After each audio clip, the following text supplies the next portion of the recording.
Okay, I hope you can see me. I have on all the lights right now in the room that I'm recording this. So, hello. Hey, come on in and get comfortable. Welcome back to my channel, Jaleesa, Reading Beyond the Book Cover, where we stay reading beyond the book's cover. My name is Jaleesa. Welcome if it's your first time, and welcome back if you are returning. As you can tell from the title of this video, I am doing the Curiously Curate book tag. Am I saying that correctly? Curiously Curate? Oh, Curiously Curated. Curiously Curated book tag. And I was tagged by the lovely Lunacia Books, Ellen at Lunacia Books. I need her to tell me if I'm saying it correctly. Ellen from Lunacia Books. I always make sure I listen extra hard when I watch her videos, because I know in the past I said Lunacia or Lunacia, one of the other, but it's Lunacia, I think. So if she's watching this, I'm pretty sure she'll let me know in the comments below. But yes, she tagged me, and I'm excited to finally get around to it. I am going to make sure that I list her video down below, as well as some other people as well, and you'll find out those names as we get through the questions. All right, so I'm gonna go ahead. I don't want to take up too much of your time, and I'm gonna answer the questions. So the first question is, what's in a name? If a book were to be written about your life, what would be the title? What would the title be? Sorry. So if a book were to be written about your life, what would the title be? For me, it would be, and I always say this, Everywhere, Somewhere, and Nowhere at All. I am just, when people ask me questions like, how are you doing? Or what have you been up to? My automatic response is always, I'm just here. Because I'm not really sure how I'm feeling most of the time. And I'm not really sure what I'm doing most of the time. And I'm not really sure where I'm going most of the time. So I'm just here doing the best that I can on this rock, planet, whatever you want to call it, Earth, and trying to figure out how to navigate what has basically been inherited to me. I hope I'm making sense. So what I mean by that is I'm having to deal, not just me, but everybody, having to deal with generations, what generations before us have set forth or have put in place. Some things have changed over time, but for the most part, we're dealing with whatever it is they started, and we're passing it down year to year to year, or generation to generation. So I just feel like I'm here, and it's almost like a game. I'm here, I've been dealt like a hand of cards, and I'm just doing the best that I can. So yeah, I am everywhere, somewhere, and nowhere at all. Jaleesa, a life story. Number 2.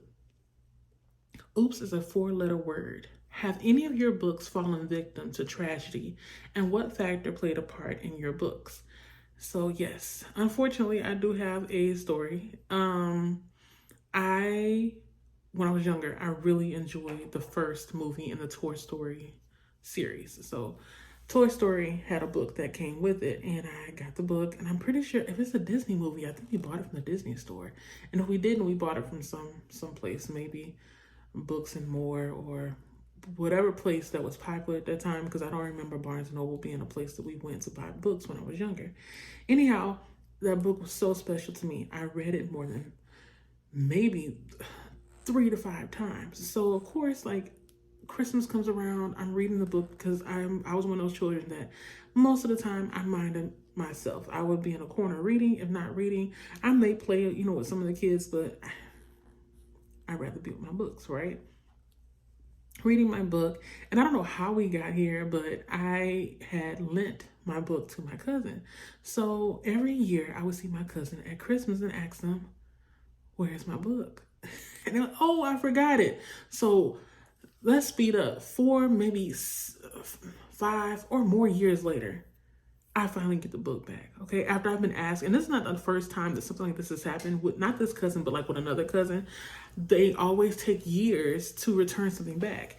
Anyhow, I get the book back, and it looks just, it's not, the AC would do that as soon as I start talking. The book came back not the same. I was so annoyed. But in retrospect, I feel like because I was younger, that kind of stuff you kind of hold on to as far as memory wise, and it agitates you.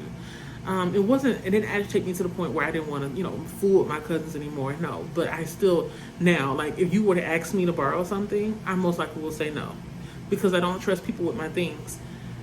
I wholeheartedly believe that if I give you something to borrow, it should come back the way that I gave it to you. So, like, let's try to keep it in the same condition. But when you give it back to me and it's looking like a Raggedy Ann doll that's been through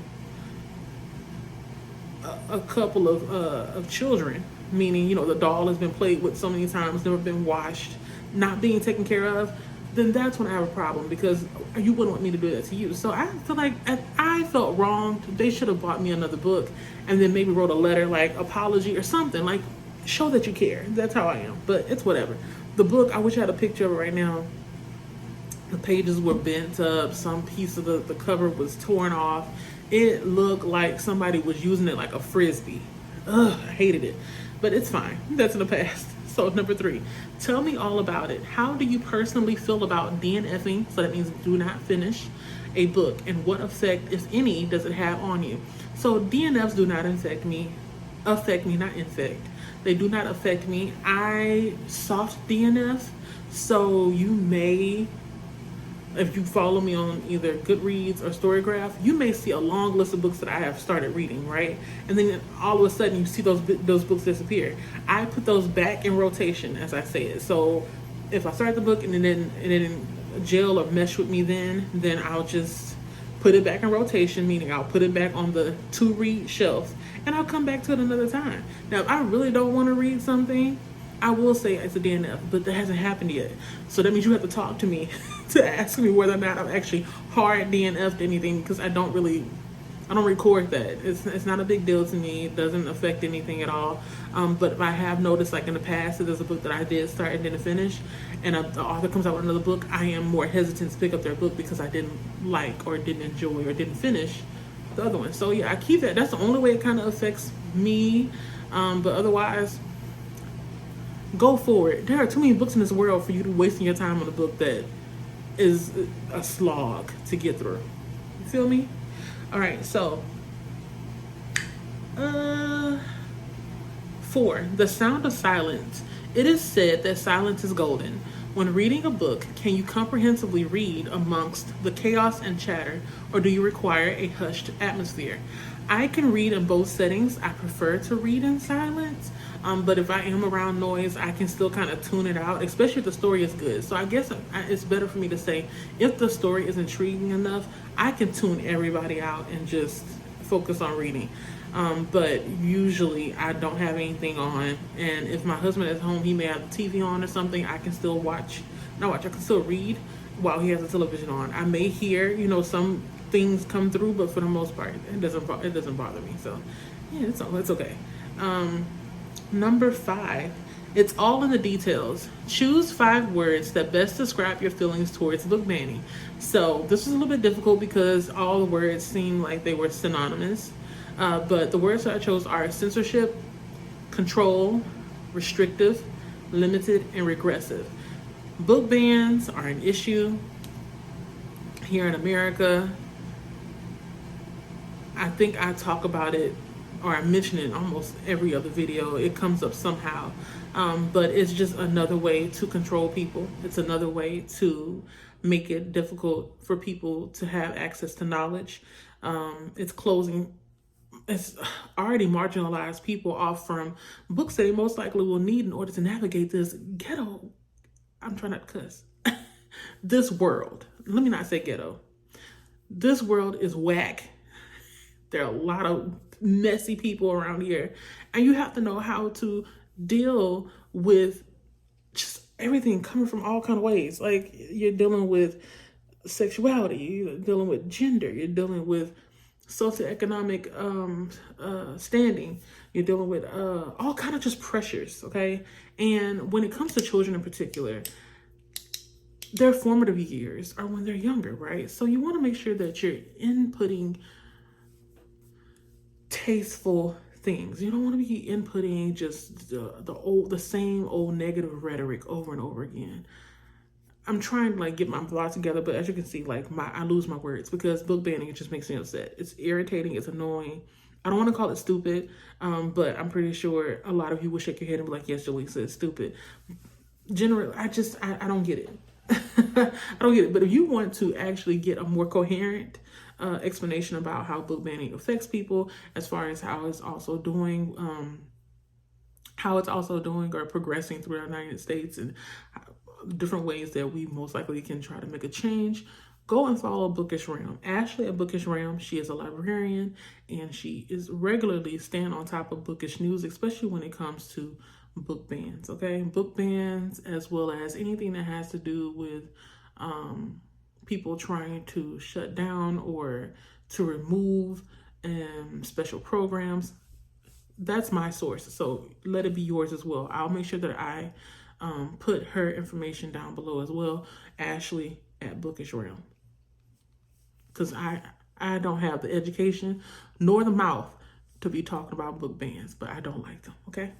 So, number 6, it's never too late. Name a book with a villain turned good guy. Okay, so this was a little bit difficult because it's been a long time since I've actually read any books that were, had villains and good guys in it.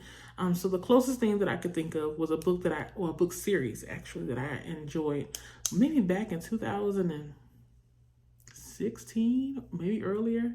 I don't remember. But the book is called, the book is called Half Bad. So the Half Bad series by Sally Green. I read all 3 books. I didn't read the in-between books, the novels and novelettes. I didn't do that. But it's basically about a society where witches exist. You have good ones and bad ones, or black and white ones. And the main character, he is made of both. He is half black and half white. His father happens to be the most evil of the black witches. And so, of course, everybody thinks he's going to be the same way. And they treat him like poo on a stick. Terrible. And you would expect for him to be a villain because of his bloodline and whatnot. I don't remember the entire series, nor do I remember the whole story, but I do remember that it was a good to bad type deal. So go check it out. You may like it. Then again, don't say that I recommended it, okay? Because it's been a while since I read it, and I'm pretty sure I read it now with my 35-year-old eyes. I will have different thoughts than what I had whenever I read it years ago. It may be over a decade ago that I read. No, not a decade. It's been a couple years. So I'm pretty sure my mind has changed about a couple of things. But look into it. You may like it. I don't know. You're grown. Do what you will. Number 7, it's a matter of preference. So throughout your reading journey, what one specific do you enjoy tirelessly having described to you? Hands, food, and clothing. So nothing. Okay. I like balance, homeostasis, all that good stuff. I don't really like over description of things. It takes the quickest way to take me out of a story. I have seen some writing that, it's very descriptive, and I'm like, okay, I can envision it, but like, why do we have to do this with every single thing? Why? I don't need that. It feels like reading a cookbook or something for me. I don't need that. And I'm okay. I don't need that. Now, what I do like that's overly done, because it's not, I don't think it applies for this one here, because this one they're asking about descriptions. But what I like is when the writing is atmospheric, so that the author has this ability to use all kind of adjectives to give you ultimately the essence of what is going on. That's what I like. But all this other stuff, food, clothing, hands and stuff, description, you don't have to tell me over and over again that somebody's eyes shine bright like a diamond, okay? I'm okay. You keep that. You can say it once, maybe twice, but you keep doing it, then I'm starting to think that you think that I'm not remembering who this is. So, yeah. I'd rather the author, use descriptions that are more of a person's character, like the personality, than it be of hands, food, and clothing. But maybe that's what they meant, so I guess so. But I don't really want it in excess. I don't want it tirelessly, because then I'll be tired, and I'm going to put your book down. So number 8, that's a wrap. Name the book The one book that you feel completes your physical, audible, electronic, or mental library. And sorry to say, but I don't have any. So I'm going to have to skip this question because it does not apply to me at all. I don't be thinking about that at all. I have this mindset that, I'm here on this earth for only so much of time. Why should I be worried about getting a book that's most coveted book? My brain doesn't work that way. So yeah, whatever I have, and what I don't. I'm fine. I'm humble. I'm happy with what I do have, and it's sufficient. Okay, so I'm fine. Number 9, lend a helping hand. Recommend 3 Booktube channels that need a boost in subscriptions, and then go and subscribe to their channel. So this was hard as well because I'm not sure if. Oh wait, never mind. It's the wrong one. This was an easy one. I was able to choose the 3 main people that have been very supportive of my channel from jump. I speak to them regularly in a Discord server, and I think they deserve more subscribers than they already have. Each one has their own niche. If not a niche, they have their own kind of rhythm when it comes to their videos and what they create. So go out there and support these 3. They all have under 1,000 subscribers. I don't know if I said that already. So Lunatia Books, that's Ellen at Lunatia Books. Between the Lines 1060, that's Noah. And then Vin from Vin's Book Corner. So I'll make sure that I put all their information down below. Go and show them some love. Comment on their videos. Say Jaleesa sent me here. You know what I'm saying? Let's be our own ecosystem here, y'all. That's the whole purpose of this tag. And other tags as well. So go and show them some support. I know for sure, if you're into splatterpunk and horror and whatnot, your best bet would be Vin as well as Noah. Both of them, they do videos together. They do Twitch together. They do individual as well. But so far, of what I've seen of their videos is mostly, Kindle Unlimited books, as well as some TikTok popular books. It's just a variety. And at Lunatia Books, you'll get the classics. You'll also get some Norwegian authors. She reads a lot of folklore. What else? So much. Oh, she travels a lot too. You'll notice in her videos, she goes to different conventions and whatnot. She's also a librarian, so check her out for that as well.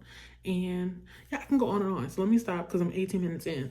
So next time, the next question, and this is the last question. Tag 3 unique and enjoyable Booktube personalities through the tag. So I chose 3 Booktubers that I have come across in so many different ways, either on